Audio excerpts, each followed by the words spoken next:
Приветствую тебя на свободе, Это спасибо. в свободном, вольном ганзейском городе Бремен. Да? И хотел бы поговорить, сколько лет, сколько времени вообще ты был лишен этой свободы? Задержание мое произошло 18 января 2021 года. В результате закрытого, а значит несправедливого суда я был осужден к 3 годам лишения свободы. Год я провел в ожидании приговора в Гомельском СИЗО, фактически в условиях тюрьмы. Поправки были внесены летом 2021 года о том, что один день в колонии засчитывается за 1,5 дня. Соответственно, за год я полгода нашел дополнительно. Итого у меня остался срок из 3 2,5 года. Год я отбыл в Гомельском СИЗО в условиях тюрьмы. Меня перевезли по этапу в Витебскую колонию номер 3, Витебская, она называется Витьба. И там я 1,5 года провел в колонии. И 21 июля текущего года, 2023, я освободился по окончанию срока наказания. Смотри, у многих представление об заключении сформировано на основании каких-то видеосюжетов, там, да, либо кинофильмов о том, что человек попадает в тюрьму, в зону заключения, ложится на койку на какой-нибудь 2 или 1 ярус, достает книгу, да, и так проводит все оставшиеся годы назначенного ему наказания, да. А труд в тюрьме, что это такое, как он организован? Ты столкнулся сразу же с трудом, попав в СИЗО, или это все же тема, скажем, скорее колонии? Ну, конечно же, колонии. Чтобы вы понимали, все находящиеся в СИЗО, они имеют статус не осужденных, а подозреваемых. И, конечно, они не работают. Они не работают, не привлекаются к труду, даже они могут только вот как бы дежурный по камере, это значит санитарную уборку камеры произвести, там где-то влажную уборку сделать. Только это, ну, то место, где ты находишься в этой камере, да, поскольку еще же нет приговора. А уже после приговора, когда меня перевезли в колонию, вот, в данном случае на 1,5 года в Витебскую Витьбу, да, там я привлекался к труду. Все, подчеркиваю, все заключенные, кроме пенсионеров по возрасту и инвалидов 1 и 2 группы, все другие, инвалиды 3 группы тоже привлекаются. Все другие привлекаются к труду. Это режимное мероприятие, это один из главных элементов перевоспитания человека, того перевоспитания, которое предусматривает закон, да. Уголовно-исполнительный кодекс об этом говорит, каждый заключенный обязан трудиться, да. И что такое труд в колонии? То, что я прошел, то, что я видел. Я не буду говорить за все колонии. Ну, наверное, это приблизительно одинаковая ситуация, потому что структура-то одна и та же. Все они подчиняются департаменту исполнения наказаний, равно как и моя Витебская тройка, где я отбывал наказание, подчиняется департаменту. Первые 8 месяцев я был распределен в цех деревообработки. Кроме этого цеха в колонии есть цех шитья, пошивочный цех и цех разборки металла. Что я делал в цехе деревообработки? Ну, мои обязанности входила вот метла и опилки. Это все мое. Вот это вот все 8 часов метла и опилки. А как определяется, чем ты будешь заниматься? Смотрят на то, какое-то профессиональное Нет, образование? у меня профессиональное образование. Когда ты приезжаешь в колонию, ты попадаешь в карантин. 2 недели ты живешь в карантине, там, наверное, тебя изучают, там, как бы тебе рассказывают, как ты будешь, находиться, ты подписываешь бумаги о том, что будешь отбывать наказание, выполнять все требования необходимой администрации, и потом распределение такое есть. Там вводят в кабинет, там сидит начальник колонии, его ближайшее окружение, эти замы, шмамы, там, это человек 7 их было. Ну и они там задают тебе такой, может быть, даже провокационный вопрос. Ну вот как вы, Леонид Леонидович, вы, правда, называли, юрист, профессиональный юрист, вместо того, чтобы людям объяснять, что нельзя нарушать законодательство протестующим людям, что надо было получать заявку на проведение всех этих протестов в местных исполкомах, а потом только выходить. Так вы же должны были разъяснять людям. То есть, представляете ситуацию, идет по Гомелю, либо по Минску, идет протестная толпа, там 50-100 тысяч, и тут появляется правовой инспектор труда Леонид Судоленко с трудовым кодексом или законом о массовых мероприятиях, и в мегафон говорю: граждане, ваша акция незаконная. Ну, вы представляете, это то, фуражка. да, это то, что мне предлагал начальник колонии, говорит, вот вы должны были этим заниматься. Начальник колонии определяет. Ну, он определяет, да, ты работать. где ты будешь работать. Нет, все работают, если нет ограничений по инвалидности либо по возрасту. Ты можешь отказаться от работы. Ну, ты Что можешь это отказаться от работы, тогда ты в отряд не поднимут тебя, ты просто проведешь весь срок в ШИЗО. Через ШИЗО это тюрьма в тюрьме, и это то место, где попавшие туда люди. И я туда тоже попадал, я спал без матраса, без постельных принадлежностей. Даже у собаки, как я говорил, есть коврик, да, на котором спит собака. Там даже коврика не дают. Это такие жуткие, невыносимые условия. Там пытки холодом, потому что очень холодно. Ночью спишь на полу, без подушки, все, шея затекает, условно говоря, и холод очень. 30-40 минут просыпайся каждый, чтобы разогреться, размяться, потому что, ну, представьте, теплых вещей не дают, свое термобелье тоже не дают пронести. Ну, зачем это делается? Ну, я думаю, что это вот, чтобы унизить человека. Там, если полгода проведешь на полу, то, значит, почки откажешь, застудишь почки, потеряешь свое здоровье. Да, и лучше тогда уже ехать в тюрьму. В тюрьме все же условия получше, потому что в тюрьме есть постельные принадлежности. А в ШИЗО нет постельных принадлежностей. Это в том случае тебе грозит, если ты не откажешься от выполнения работы. Я своей семье обещал сохранить себя, свое здоровье. Я имел моральное обязательство перед своими детьми, 3 сыновьями, перед супругой. И я подписал соглашение, все эти соглашения о том, что я буду вести правопослушный образ жизни в колонии. Меня распределили на эту деревообработку. Первые 8 месяцев я работал там, а потом меня перевели в цех разборки металла, где условия еще гораздо хуже были. Это как в наказание, меня как политического туда перевели.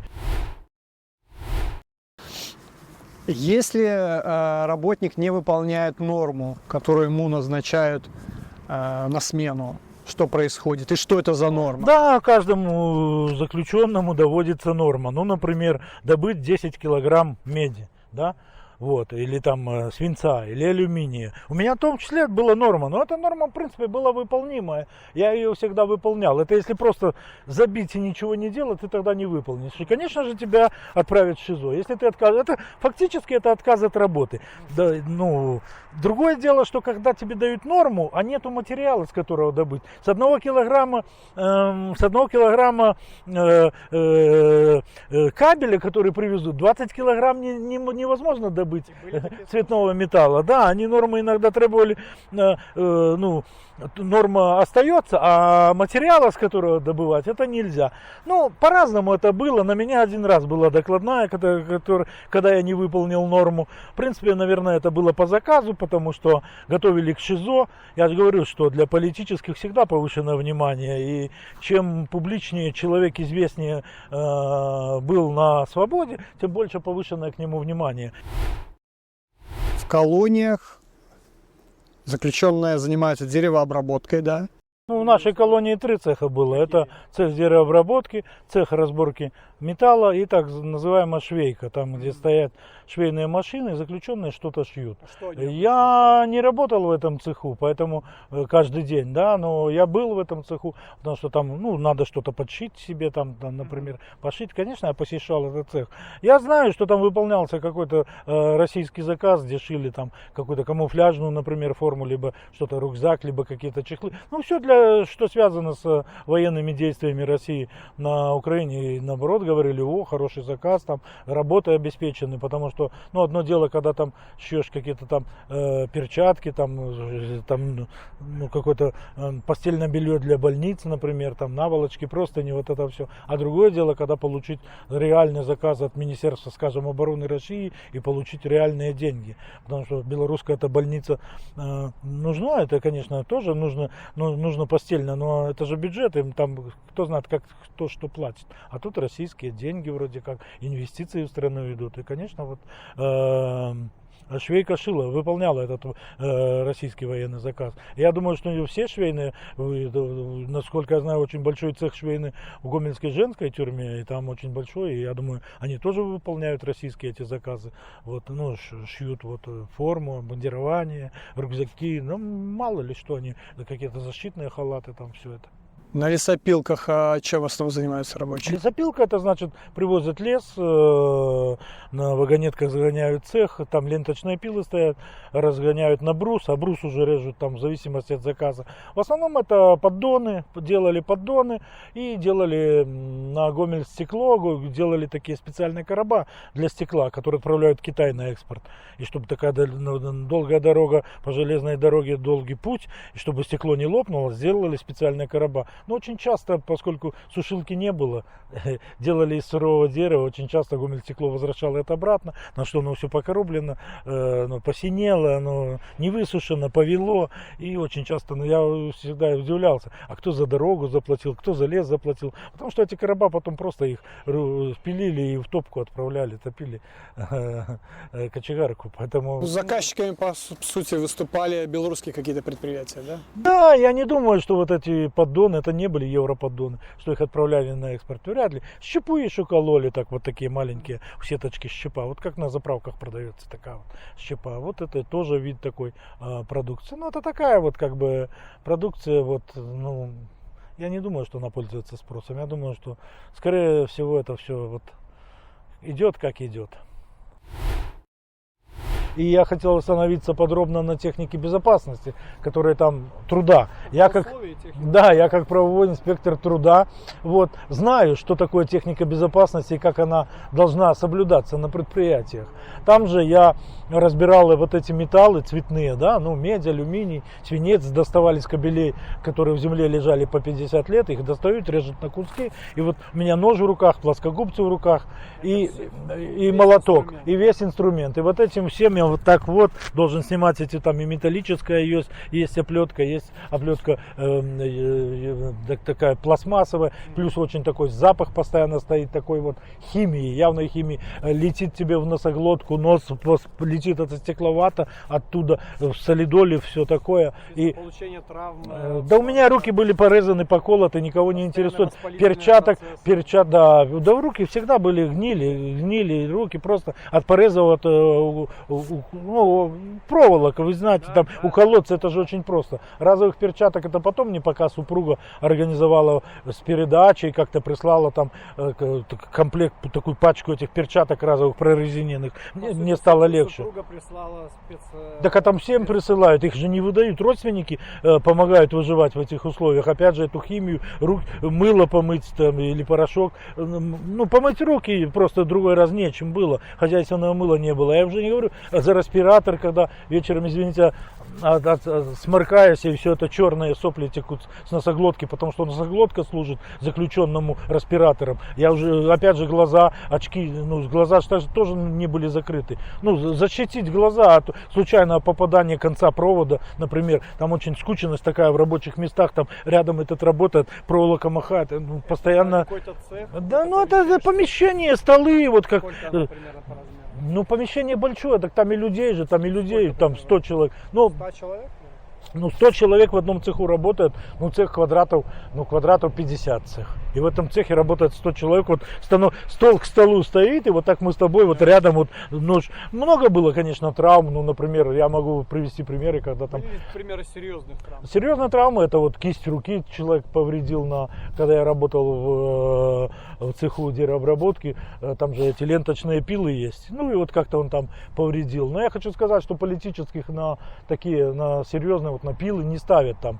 Ну, я не знаю, ну, во-первых, там можно какие-то деньги заработать, хотя бы рублей 50 в месяц, и для курящих людей это спасение, да, вот. А я же работал ежедневно, так, по 24 дня в месяц, по 8 часов, и мне никогда на личный счет не зачислили ни копейки. Когда я освобождался, мне выдали справку о моих доходах, о моих зарплате. Самое большое начисление за месяц, подчеркиваю, у меня было 2 рубля 40 копеек. Да, я не знаю, или это они что-то начисляли, высчитывали за мое содержание, питание и все остальное. Я сделал сейчас фонд социальной защиты населения запрос о том, какой размер страховых взносов за меня Витебская колония делала. Но мне пока фонд ответил, что вот приходи с паспортом, получишь, а так это тайна. На расстоянии мы таких данных тебе не дадим. Но я думаю, что я все равно добуду эти данные, сколько же все-таки колония за меня перечисляла страховых взносов, для того, чтобы понять, какое было начисление и какое было удержание. А по существу это принудительный труд, потому что очень часто нас привлекали, кроме этого труда, на уборку территории. Если это осень, это значит подметание листвы. Если это зима, то это уборка снега, расчистка снега с лопатами. Когда зимой ты постоянно вот как бы мокрый от пота, потому что ты гребешь этот снег. Помыться негде, горячей воды нету. Горячая вода 15 минут раз в неделю. Все остальное только холодная вода. Да, чтобы вы понимали. 8 часов в день, 6 дней в Да, неделю. да, А да. начало во сколько смены? Ну, 2 смены работали. Первая смена после завтрака, так где-то в 8 часов утра заряжаемся на промку, как выражались там, ну, в тех местах, так, где я был, так выражались. Зарядиться на промку, сняться с промки. Промка — это вот промышленная зона, да. Ты заходишь на промку с отрядом, стоят контролеры, тебя проверяют, на промку ничего, запреток никаких нельзя нести, ни чая, ни кофе нельзя нести, сладкого нельзя, кипятильники нельзя, ну, чтобы чай попить там, и всего этого нельзя. Заряжаешься на промку, 8 часов работаешь, в обед, ну, например, в обед тебя выводят опять с промки на территорию лагеря в столовую, покормят, обратно заводят, и после обеда работаешь, опять же, работаешь до 17 часов. Питание как?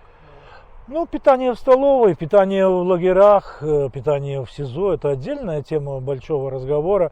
Когда я был в СИЗО, я практически положника, как там говорят, на то питание, которое давали, я не ел, мне семья меня содержала.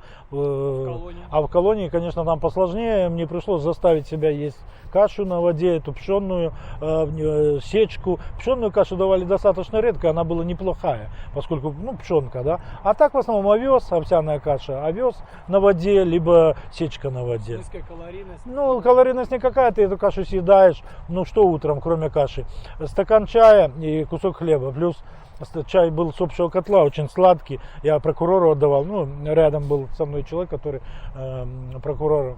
Да, он тоже политический, потому что он из протеста вышел. Помощник прокурора Первомайского, по-моему, района города Минска. Вот. Женя Бабак. Я ему отдавал свой чай, поскольку мне сладкого нельзя, и поэтому я оставался тут просто с хлебом и с кашей. Да. Это утром. В обед это еще плюс каши и компоту либо киселю. Это еще первое что-то вроде борща с капустой.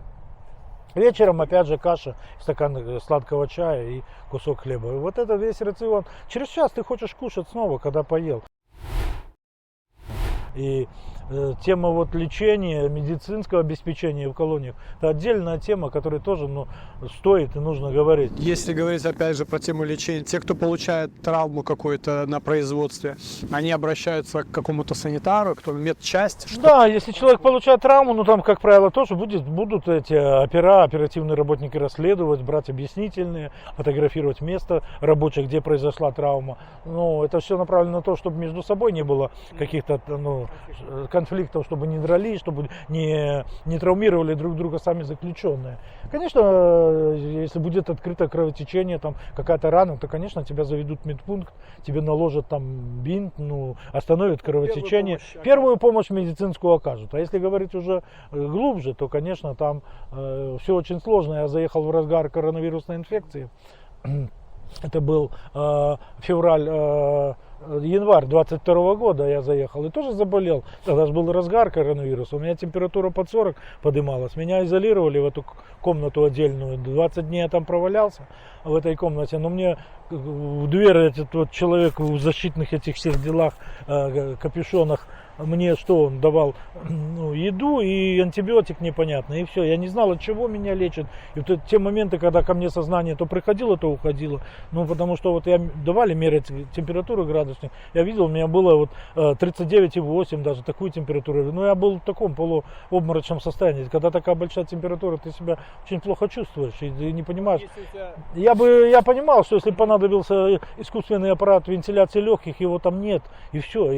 И все. Я бы пошел к создателю, тело бы отдали семье, и утром бы по проверке было бы просто -1. Вот чего стоит там человеческая жизнь. Ни один политический в Республике Беларусь не сидит без статуса без нарушений. Да, статус злостного нарушителя, это 3 и более нарушения в год, не каждый имеет. Ну, я уже говорил, чем публичнее человек был на воле, тем больше к нему. Мы видим, что происходит с Бабарыко, например, с Максимом Знаком, который сидел в моей колонии, с Машей Колесниковой в Гомельской женской, с тем же Тихановским Сергеем. Мы видим, что их Николай Статкевич, вот как бы мы видим, что сейчас с Ерошуком произошло, несмотря на то, что у Александра Ильича такой возраст почтенный за 70 лет, его просто бросили, перевели на тюремный режим. Вот так вот как бы государство вот мстит всем политическим за события 20 года. Такое же отношение вот именно специфическое к политзаключенным в отношении труда также? Ну, в отношении труда так. Чем занимаются политические заключенные, когда трудятся? Если это цех деревообработки, значит, я должен был по 8 часов ежедневно находиться в неотапливаемой зимой, а летом это очень жарком цеху. Ну, это низкоквалифицированная работа. Да, так а там нет. Форма, там нету даже да как, да. Ну, во-первых, что все политические, это люди, как правило, с высшим образованием, воспитанные.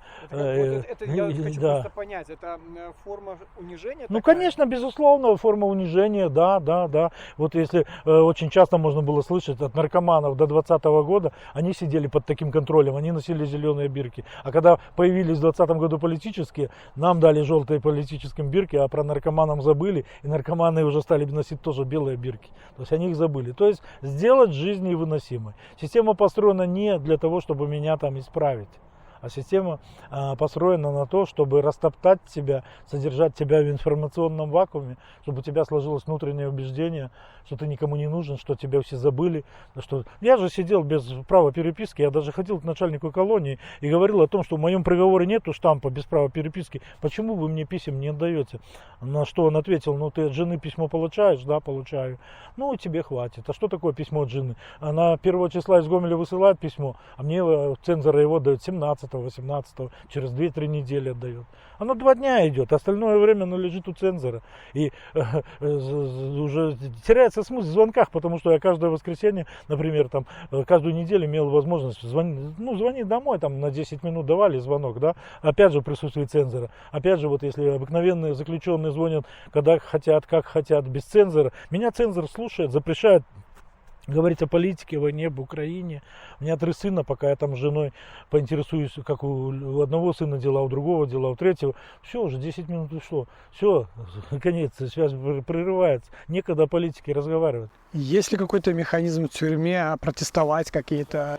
Да, это отдельная история, конечно же нет. Всю переписку, за исключением переписки с родными, ты ведешь через спецотдел. Любой государственный орган, любую организацию, если это только не семья, да, ты письмо подаешь в открытом конверте через спецотдел. И именно опера спецотдела решают, пойдет это письмо на волю или нет. Я, например, подал заявление в Генеральную прокуратуру, чтобы против судьи, который меня вынес приговор, возбудили уголовное дело за вынесение заведомо неправосудного приговора. И что вы думаете? Я отдал это письмо цензору, а меня потом вызывает опер и говорит, что ну вот послушай, неправильно ты ведешь себя. В отношении тебя приговор вступил в законную силу, значит ты уголовник, ты преступник. А в отношении судьи приговор не уступил, поэтому он чист. Если еще одна жалоба такая будет, значит возбудим уголовное дело за клевету в отношении судьи. Так я ему отвечаю, да как проверить, судья уголовник или не уголовник? Так я же и говорю, что судья вынес неправосудный приговор. Я же не клевещу, пускай прокуратура проверит, есть в его действиях судьи состав преступления или нету. Почему, если закон говорит уголовный о том, что нахождение малолетнего ребенка является смягчающим вину обстоятельством, почему в отношении меня эта норма не сработала? Почему не дали 3 года максимальную санкцию? А почему судья не снял 1 день? У меня же ведь ребенок, и закон говорит, что это смягчает мою ответственность. Ну смягчи ответственность мою на 1 день. Нет, он мне дает максимальную санкцию. Получается, политический заключенный, который попал в тюрьму, это абсолютно бесправный раб. Ты никто, и звать тебя никак, да. И вся система построена на то, чтобы тебя растоптать.